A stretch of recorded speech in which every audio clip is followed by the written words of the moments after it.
है। तो एक बार क्वेश्चन को देखते हैं। क्वेश्चन में हमें कह रहा है ए एक स्क्वायर मैट्रिक्स है जिसका ऑर्डर है n। हमसे कहा जा रहा है L is equal to maximum number of distinct entries if A is a triangular matrix, M है maximum number of distinct entries if A is a diagonal matrix, और P है मिनिमम नंबर ऑफ जीरोस अगर A एक triangular matrix है तो। और हमें एक इक्वेशन यहाँ दी हुई है कि L+5 is equal to P+2M। तो हमसे कहा जा रहा है कि मैट्रिक्स का ऑर्डर फाइंड आउट करिए, यानी we have to find out the value of n।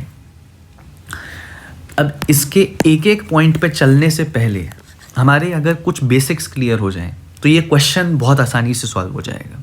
तो उन पे बात कर लेते हैं। इन L, M और P पे बात करने से पहले देखिए, मान लीजिए मेरे पास एक 2 ऑर्डर का स्क्वायर मैट्रिक्स है।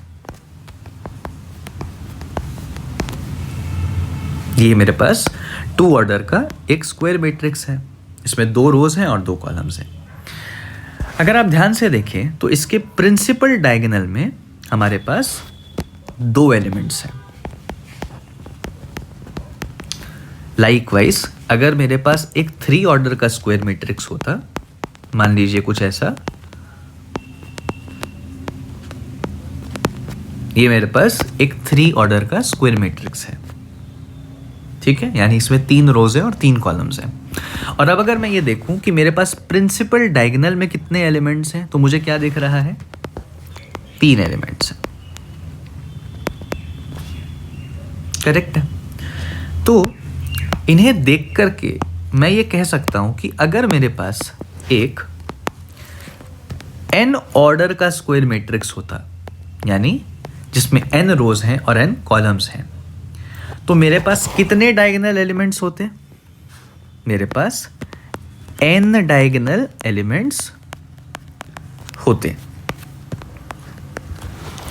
अगर मेरे पास एक 2 ऑर्डर का स्क्वायर मैट्रिक्स था तो मेरे पास 2 डायगोनल एलिमेंट्स थे।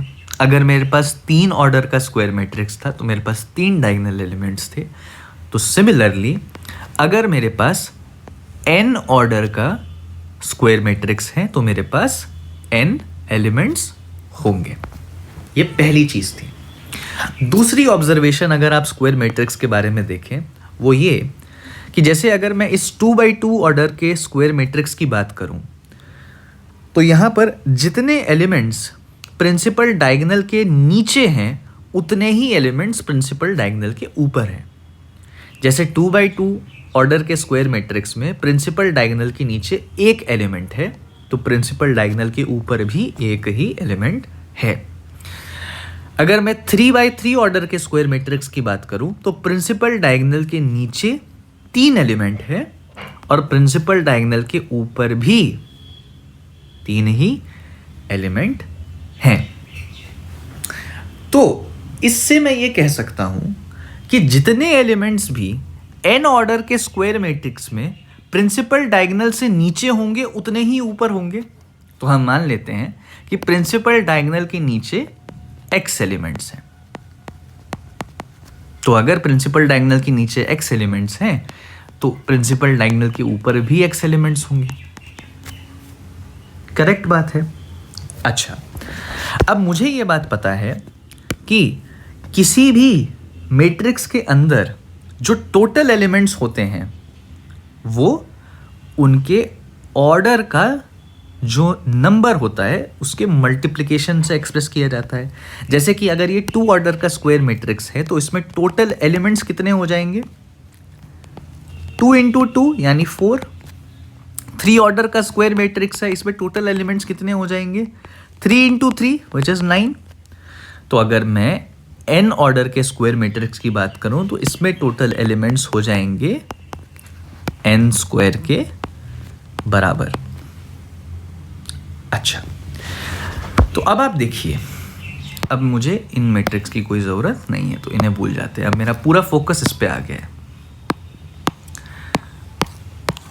देखिए, मुझे ये कहा जा रहा है कि मेरे पास एक n ऑर्डर का अगर स्क्वायर मैट्रिक्स हो तो मैंने कुछ बातें कंक्लूड की। मैंने कहा प्रिंसिपल डायगोनल एलिमेंट्स में number of elements in principal diagonal is equal to n। फिर मैंने ये कहा कि let number of elements above principal diagonal is equal to x। तो ये उन नंबर ऑफ एलिमेंट्स के बराबर भी हो जाएगा जो कि बिलो प्रिंसिपल डायगोनल है। तो नंबर ऑफ एलिमेंट्स बिलो और अबव प्रिंसिपल डायगोनल जो है वो x हो जाएगा। हमें पता नहीं है क्या है, हमने बस ये जान लिया है कि जितने एलिमेंट्स प्रिंसिपल डायगोनल के नीचे होंगे उतने ही एलिमेंट्स प्रिंसिपल डायगोनल के ऊपर होंगे। और हमें टोटल एलिमेंट्स का नंबर पता है कि दैट इज n स्क्वायर। तो अब मैं क्या करता हूं, अगर मुझे ये बात पता है कि टोटल एलिमेंट्स n स्क्वायर हैं, तो क्या मैं टोटल एलिमेंट्स को ऐसे एक्सप्रेस कर सकता हूं कि जो एलिमेंट प्रिंसिपल डायगोनल के नीचे है यानी x, प्लस जो एलिमेंट प्रिंसिपल डायगोनल के ऊपर है यानी x, प्लस जितने एलिमेंट्स प्रिंसिपल डायगोनल में हैं यानी n is equal to n square. अगर मुझे यह बात पता करनी है कि x यहां क्या है तो मैं कैसे पता करूंगा? मैं ये कहूंगा कि total number of elements n square के बराबर है। और टोटल नंबर ऑफ एलिमेंट्स को मैं ऐसे भी तो कह सकता हूं कि जितने एलिमेंट्स प्रिंसिपल डायगोनल के नीचे हैं प्लस जितने एलिमेंट्स प्रिंसिपल डायगोनल के ऊपर हैं प्लस जितने प्रिंसिपल डायगोनल में एलिमेंट्स हैं उन तीनों का सम मिला करके n स्क्वायर हो जाएगा। तो यहां से मेरी इक्वेशन क्या बन जाएगी? 2x plus n is equal to n square, यानी 2x is equal to n square minus n। तो x की वैल्यू आ जाएगी n square minus n by 2, यानी प्रिंसिपल डायगोनल के नीचे आपके इतने एलिमेंट्स हैं और इतने ही एलिमेंट्स आपके प्रिंसिपल डायगोनल के ऊपर हैं। तो मैं इस बात को ऐसे लिख सकता हूं अब कि एक स्क्वायर मैट्रिक्स में जिसका ऑर्डर n बाई n है, उसमें प्रिंसिपल डायगोनल के नीचे n square minus n by 2 elements होंगे और प्रिंसिपल डायगोनल के ऊपर भी n square minus n by 2 elements होंगे। और अगर इन तीनों ही को मैं जोड़ दूं तो टोटल एलिमेंट्स आप देखिए n स्क्वायर के बराबर आ जाएगा। मतलब आपने बिल्कुल सही कैलकुलेशन की है। तो ये स्क्वायर मैट्रिक्स के बारे में बहुत ही इंपॉर्टेंट जानकारी आपको आज पता लग गई कि एक स्क्वायर मैट्रिक्स के अंदर, हम ये लिख लेते हैं, एक स्क्वायर मैट्रिक्स के अंदर number of elements in principal diagonal is equal to, तो स्क्वायर मैट्रिक्स में आपके पास प्रिंसिपल डायगोनल में नंबर ऑफ एलिमेंट्स हो जाता है n स्क्वायर। और जो तीसरी बात हमने पता करी वो ये कि नंबर ऑफ एलिमेंट्स अबव और below principal diagonal is equal to n square minus n by 2। ये जानकारी आपको ना ही सिर्फ स्क्वायर मैट्रिक्स में काम आएगी, ये जानकारी आपको डायगोनल मैट्रिक्स में भी काम आएगी और यही जानकारी आपको ट्रायंगुलर मैट्रिक्स में भी काम आएगी। अब देखिए यहाँ पर, अब आपको स्क्वायर मैट्रिक्स के बारे में ये सारी बातें पता लग गई, तो इसको मैं ऐसे यहां लिख लेता हूं। अब देखिए, हमसे ये कहा जा रहा है, अब मैं आपको एक बार ट्रायंगुलर मैट्रिक्स और डायगोनल मैट्रिक्स के बारे में बता देता हूं, फिर इस क्वेश्चन पे हम आ पाएंगे। देखिए, पहले तो डायगोनल मैट्रिक्स क्या होता है। डायगोनल मैट्रिक्स एक ऐसा मैट्रिक्स होता है, डायगोनल मैट्रिक्स एक ऐसा मैट्रिक्स होता है जिसके सारे ऑफ डायगोनल एलिमेंट्स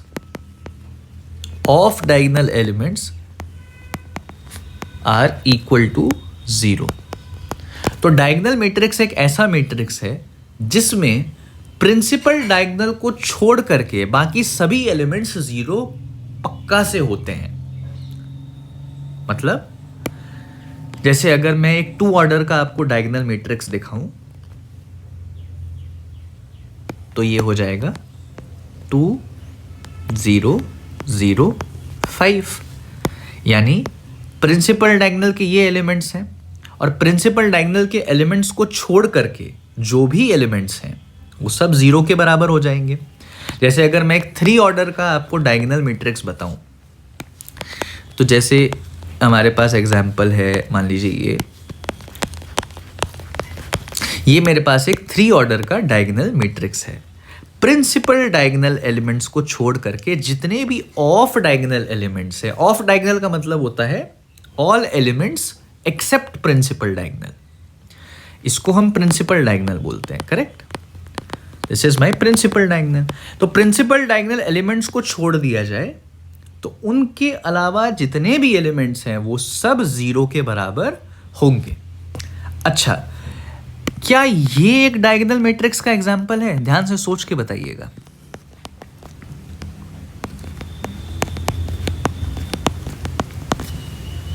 क्या ये एक प्रिंसिपल डायगोनल, क्या ये एक डायगोनल मैट्रिक्स है? तो ये एक डायगोनल मैट्रिक्स बिल्कुल है। देखिए, हमने देखा यहां पर कि ये हमारा प्रिंसिपल डायगोनल है।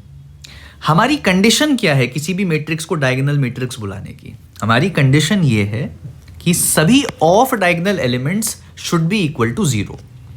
तो यहां पे आप देखिए सभी ऑफ डायगोनल एलिमेंट्स 0 हैं। अब आप कहेंगे लेकिन यहां एक प्रिंसिपल डायगोनल के अंदर भी तो एक एलिमेंट 0 आ गया, उससे कोई प्रॉब्लम नहीं है। हमने डायगोनल मैट्रिक्स की डेफिनेशन में ये रेस्ट्रिक्शन प्रिंसिपल डायगोनल एलिमेंट्स पर नहीं डाली है कि वो 0 हो या नॉन 0 हो।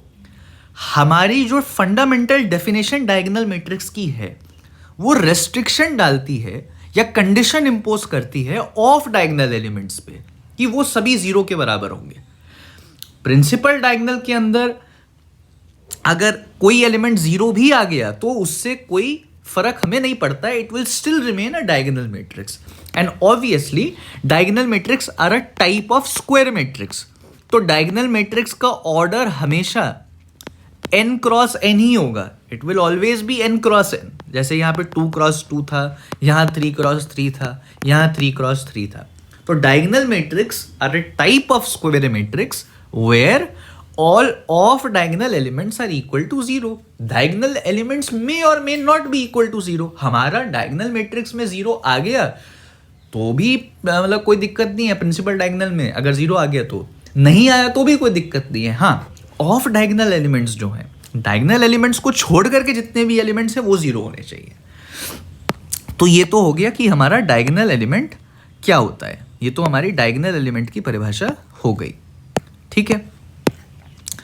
तो हमने इसको यहाँ लिख दिया कि ये हमारा डायगोनल मैट्रिक्स होता है, एक तरह का स्क्वायर मैट्रिक्स जिसमें off diagonal elements equal to 0 होते हैं।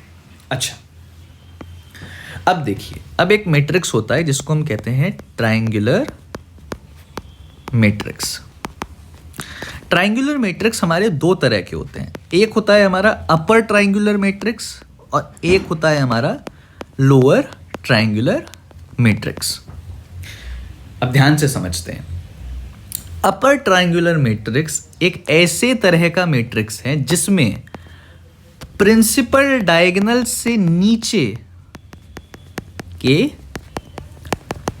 सभी एलिमेंट्स आर इक्वल टू 0। और इसी तर्ज पर जो लोअर ट्रायंगुलर मैट्रिक्स की डेफिनेशन है वो मैं आपको बता देता हूं। लोअर ट्रायंगुलर मैट्रिक्स की डेफिनेशन है कि प्रिंसिपल डायगोनल एलिमेंट्स के ऊपर के सभी elements are equal to 0। Example देख लेते हैं, अभी समझ आ जाएगा। जैसे मान लीजिए कि अपर ट्रायंगुलर मैट्रिक्स का मेरे पास एक एग्जाम्पल है। अपर ट्रायंगुलर मैट्रिक्स में मैंने कहा कि प्रिंसिपल डायगोनल से नीचे के सभी एलिमेंट्स आर इक्वल टू 0। तो मतलब कि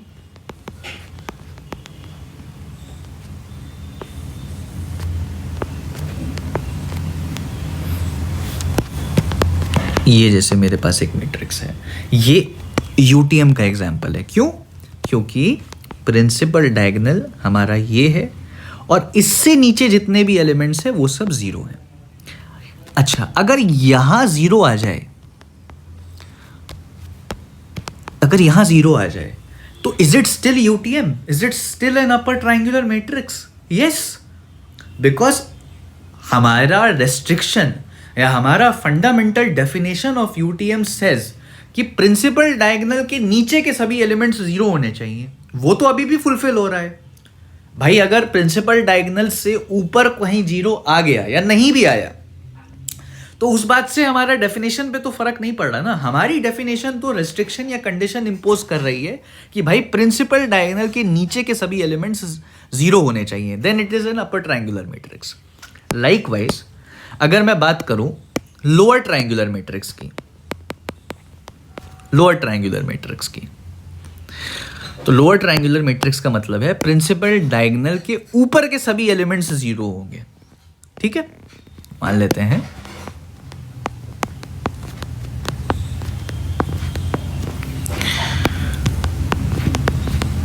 देखिए ये मेरा प्रिंसिपल डायगोनल है, ये मेरा प्रिंसिपल डायगोनल है। प्रिंसिपल डायगोनल के ऊपर के सभी elements should be equal to zero, तो ये एलटीएम होगा। यहां प्रिंसिपल डायगोनल के अंदर एक एलिमेंट जीरो आ गया, लेकिन उससे मुझे कोई प्रॉब्लम नहीं है, उससे मुझे कोई दिक्कत नहीं है। प्रिंसिपल डायगोनल के ऊपर के सभी एलिमेंट्स जीरो होने चाहिए, वो फुलफिल अगर हो रहा है तो then it is an LTM. Correct बात है। ये अगर आपको समझ आता है कि डायगोनल मैट्रिक्स किसको बोलते हैं, ट्रायंगुलर मैट्रिक्स किसको बोलते हैं, और स्क्वायर मैट्रिक्स में फंडामेंटली ये तीन बातें अगर आपको पता है कि एक स्क्वायर मैट्रिक्स में टोटल एलिमेंट्स कितने होते हैं, प्रिंसिपल डायगोनल में कितने एलिमेंट्स होते हैं, और प्रिंसिपल डायगोनल से ऊपर या नीचे कितने एलिमेंट्स होते हैं, तो अब आप इस क्वेश्चन को कर सकते हैं। तो देखिए ये जो तीनों बातें मैंने आपको बताई यहाँ पर, ये बहुत बेसिक थी, इसमें कुछ ऐसा नहीं था कि बहुत ही हाई फाई बातें थी कुछ, लेकिन इसी का यूज करके आपसे ये सवाल फ्रेम किया गया है। तो अब उस सवाल पे हम आ जाते हैं। देखिए हमसे क्या कहा जा रहा है, हमसे ये कहा जा रहा है कि L का मतलब क्या है। L का मतलब है maximum number of distinct entries अगर A एक ट्राइंगुलर मैट्रिक्स है। हमें दिया हुआ है कि एक स्क्वायर मैट्रिक्स है जिसका ऑर्डर n है, और हमसे कहा जा रहा है maximum number of distinct entries हमें बतानी है अगर A एक ट्राइंगुलर मैट्रिक्स है। तो देखिए अगर A एक ट्राइंगुलर मैट्रिक्स है, L में हमें कह रहा है maximum number of distinct entries if A is triangular matrix. Maximum number of distinct entries अगर A एक ट्राइंगुलर मैट्रिक्स है तो ऑफ ऑर्डर n। देखिए अगर A एक ट्राइंगुलर मैट्रिक्स है मतलब या तो वो लोअर ट्राइंगुलर मैट्रिक्स भी हो सकता है या अपर ट्राइंगुलर मैट्रिक्स भी हो सकता है। मैंने मान लिया कि वो लोअर ट्राइंगुलर मैट्रिक्स है, क्योंकि हमें मेंशन नहीं कर रखा है ना कि वो किस तरह का ट्राइंगुलर मैट्रिक्स है, तो हम एलटीएम मान लेते हैं कि A एक एलटीएम है, लोअर ट्राइंगुलर मैट्रिक्स है ऑर्डर n का। तो मैंने बनाया एक n क्रॉस n का मैंने ट्राइंगुलर मैट्रिक्स बनाया, क्योंकि ट्राइंगुलर मैट्रिक्स भी तो एक सब टाइप ऑफ स्क्वायर मैट्रिक्स ही होता है। तो मैंने n क्रॉस n का एक स्क्वायर मैट्रिक्स लिया जो कि एलटीएम है, यानी वो ये डेफिनेशन फुलफिल करेगा कि all elements above principal diagonal should be zero. अच्छा, अब n ऑर्डर के स्क्वायर मैट्रिक्स के बारे में आपको एक बात पता है कि प्रिंसिपल डायगोनल में n एलिमेंट्स होते हैं। प्रिंसिपल डायगोनल से नीचे n square minus n by 2 elements होते हैं, और प्रिंसिपल डायगोनल से ऊपर n square minus n by 2 elements होते हैं।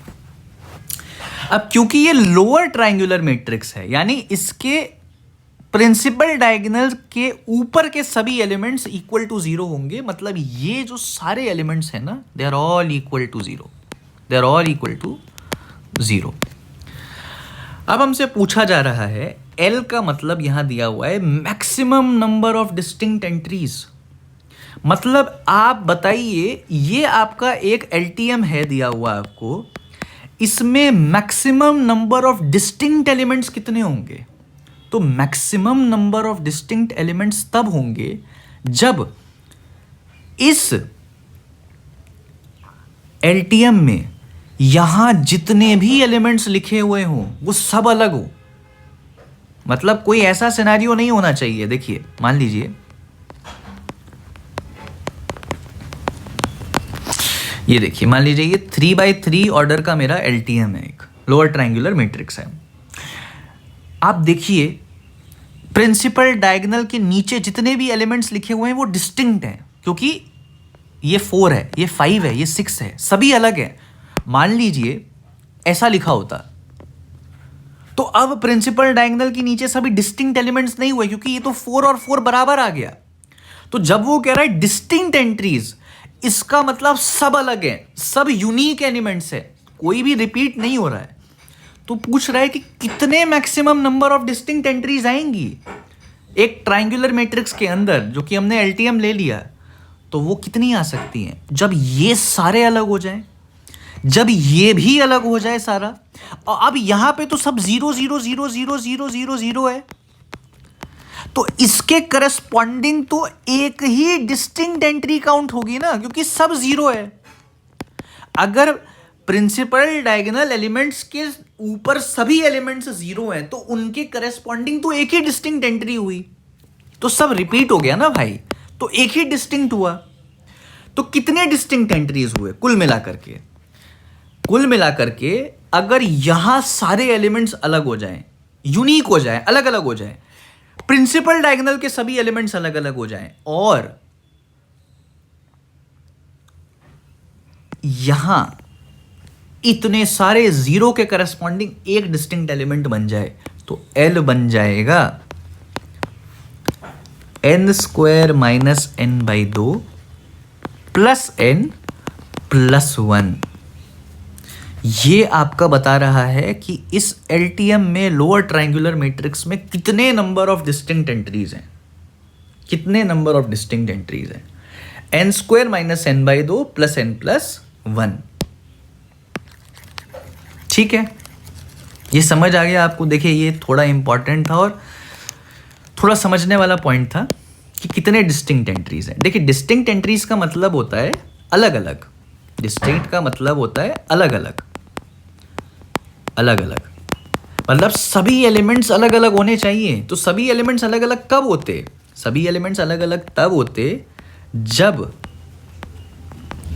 प्रिंसिपल डायगोनल में जितने एलिमेंट्स लिखे हैं वो सब अलग हो जाएं। मतलब मान लीजिए अगर 3 ऑर्डर का है तो मैंने लिख दिया 1 2 3, तीनों अलग हो गए। तो डिस्टिंक्ट ये तब होते जब यहाँ पे जितने भी एलिमेंट्स लिखे गए हैं वो सब अलग अलग हैं, कोई भी रिपीट नहीं हो रहा है। प्रिंसिपल डायगोनल के नीचे जितने एलिमेंट्स लिखे हैं वो सब अलग अलग हो जाए। और क्योंकि ये एक एलटीएम है, क्योंकि उसने ट्रायंगुलर मैट्रिक्स बोला, मतलब कि आपको या तो एलटीएम लेना पड़ेगा या यूटीएम लेना पड़ेगा, तो मैंने एलटीएम ले लिया। और एलटीएम में तो प्रिंसिपल डायगोनल के ऊपर के सभी एलिमेंट 0 होते हैं, तो इनके करस्पॉन्डिंग तो एक ही डिस्टिंक्ट एंट्री हुई ना। तो मैंने बना दिया n² - n/2 plus n plus 1, ये L हो गया। अच्छा M क्या कह रहा है? M कह रहा है maximum number of distinct entries अगर A एक डायगोनल मैट्रिक्स है।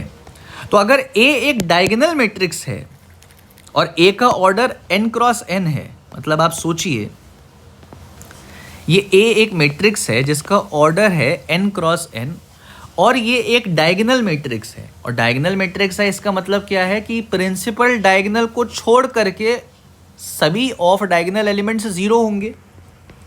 तो ये जो n एलिमेंट्स हैं यहाँ पर हैं लिखे हुए, इनको छोड़ करके जो n² - n/2 इधर हैं और n² - n/2 इधर हैं, ये सब 0 होंगे, they are all equal to 0। और हमसे बोल रहा है कि बताओ maximum number of distinct entries कितनी होंगी अगर A डायगोनल है, मतलब यूनिक एलिमेंट्स कितने होंगे इस डायगोनल मैट्रिक्स के अंदर। आप सोच के देखिए, अगर यहाँ सभी एलिमेंट्स 0 हैं और यहाँ सभी एलिमेंट्स 0 हैं, तो इन दोनों के करस्पॉन्डिंग जो डिस्टिंक्ट एंट्री आएगी वो तो एक ही आएगी। Distinct entry corresponding to elements below और above a diagonal matrix in a diagonal matrix will be 1। भाई यहाँ पे सब एलिमेंट्स जीरो हैं, यहाँ भी सब एलिमेंट्स जीरो हैं, तो इनके करस्पॉन्डिंग तो एक ही डिस्टिंक्ट एंट्री हुई ना। और ये जो प्रिंसिपल डायगोनल है इसमें ये n एलिमेंट्स पे सब वेरी करेंगे, सब डिस्टिंक्ट होंगे, तभी तो आपकी मैक्सिमम वाली कंडीशन फुलफिल होगी कि सभी डिस्टिंक्ट एंट्रीज मैक्सिमम हो जाए। सभी डिस्टिंक्ट एंट्रीज सबसे ज्यादा तब होंगी जब ये सारे n एलिमेंट्स अलग अलग हो जाएंगे और ऊपर और नीचे के सभी जीरोस के करस्पॉन्डिंग एक डिस्टिंक्ट एंट्री आएगी। तो जो हमारा m है वो बन जाएगा n+1 के बराबर। ठीक है, ओके। हमसे अब क्या बोल रहा है, हमें बोल रहा है कि P है मिनिमम नंबर ऑफ जीरोस अगर A एक ट्राइंगुलर मैट्रिक्स है। अब क्योंकि बोला है एक ट्राइंगुलर मैट्रिक्स है तो हम ले लेते हैं LTM है, मिनिमम नंबर ऑफ जीरोस अगर A एक ट्राइंगुलर मैट्रिक्स है तो अब मैंने A एक ट्राइंगुलर मैट्रिक्स ले लिया, फिर n क्रॉस n का मैंने एक LTM ले लिया, लोअर ट्राइंगुलर मैट्रिक्स ले लिया। मतलब कि ये n एलिमेंट्स हो जाएंगे, ये n² - n/2, ये n² - n/2। अब बोल रहा है कि मिनिमम नंबर ऑफ जीरोस अगर A एक ट्राइंगुलर मैट्रिक्स है तो अब अगर A एक ट्राइंगुलर मैट्रिक्स है तो कम से कम कितने जीरोस होंगे उसमें, कम से कम कितने जीरोस होंगे, कम से कम ये सभी जो होंगे ये जीरोस होंगे। LTM का मतलब ही होता है ना कि प्रिंसिपल डायगोनल एलिमेंट्स के ऊपर के सभी एलिमेंट्स जीरो हो जाएं, सभी एलिमेंट्स जीरो हो जाएं। तो एक n ऑर्डर के स्क्वायर मैट्रिक्स में प्रिंसिपल डायगोनल के ऊपर कितने एलिमेंट्स हैं टोटल, n² - n/2, तो ये सभी जीरो हो जाएंगे, ऑल शुड बी जीरो। तो आपका आ जाएगा मिनिमम नंबर ऑफ जीरोस कि इतने जीरो तो होने ही चाहिए ट्राइंगुलर मैट्रिक्स में। ऐसा हो सकता है कि इधर भी कुछ एलिमेंट जीरो हो बट इधर भी कुछ एलिमेंट जीरो हो, प्रिंसिपल डायगोनल के भी कुछ एलिमेंट जीरो हो, प्रिंसिपल डायगोनल से नीचे के भी कुछ एलिमेंट जीरो हो, लेकिन हमें वो नहीं चाहिए। हमें चाहिए कि LTM में लोअर ट्राइंगुलर मैट्रिक्स में मिनिमम नंबर ऑफ जीरोस कितने होते हैं, तो भाई जितने प्रिंसिपल डायगोनल से ऊपर के एलिमेंट्स हैं वो जीरो होने चाहिए। तो हमने कह दिया कि n² - n/2 ये आपका वैल्यू हो गया P का, n² - n/2। अब मेरे पास ये 3 इक्वेशन आ गई है। अब देखते हैं क्या करना है हमें। बड़ा क्वेश्चन है, लंबा क्वेश्चन है, लेकिन बहुत अच्छा क्वेश्चन है, बहुत अच्छा क्वेश्चन है, सीखने को मिलेगा इससे आपको। अब हमें कहा जा रहा है कि if l+5 = p + 2m then find the order of the matrix. तो अगर l+5 p + 2m के बराबर है तो इसका मतलब हो गया, l का क्या मतलब है, l का मतलब है ये n² - n/2 + n + 1 + 5 = p is n² - n/2 + 2m मतलब 2n + 2। तो ये क्या आ जाएगा, तो देखिए n² - n/2 और n² - n/2 तो कैंसिल हो जाएगा, तो ये आ जाएगा n + 6 = 2n + 2।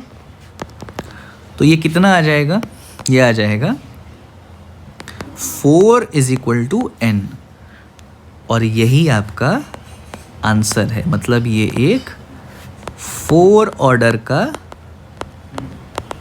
स्क्वायर मैट्रिक्स है। आपने देखा ये क्वेश्चन कितना अच्छा था, कितना कुछ सीखने को मिला इस क्वेश्चन से। आप ये देखिए अगर कल को ऐसा सवाल आपके गेट पीटी में आता भी है तो इतना टफ नहीं आएगा। ये एक टफ सवाल है, लेकिन इसने बहुत ही फाउंडेशंस में कुछ चीज़ों को चेक किया है।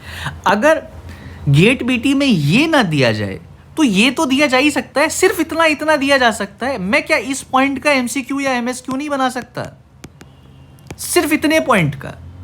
क्या सिर्फ मैं इतना इंटरप्रेट नहीं करना जान सकता? या कल को क्या सिर्फ इतना जो स्टेटमेंट है कि बताओ कि एक डायगोनल मैट्रिक्स में जिसका ऑर्डर n है कितनी नंबर ऑफ डिस्टिंक्ट एंट्रीज होंगी, ये सवाल तो बन सकता है ना, इसमें तो कोई ऐसी बात नहीं है। हाँ, इसमें इसने 3 चीज़ें टेस्ट कर ली और तीनों के करस्पॉन्डिंग एक इक्वेशन बना दिया, तो सवाल लंबा हो गया, गलती के चांस बढ़ गए। लेकिन एक एक स्टेटमेंट बेस पे तो सवाल आ ही सकता है, करेक्ट बात है।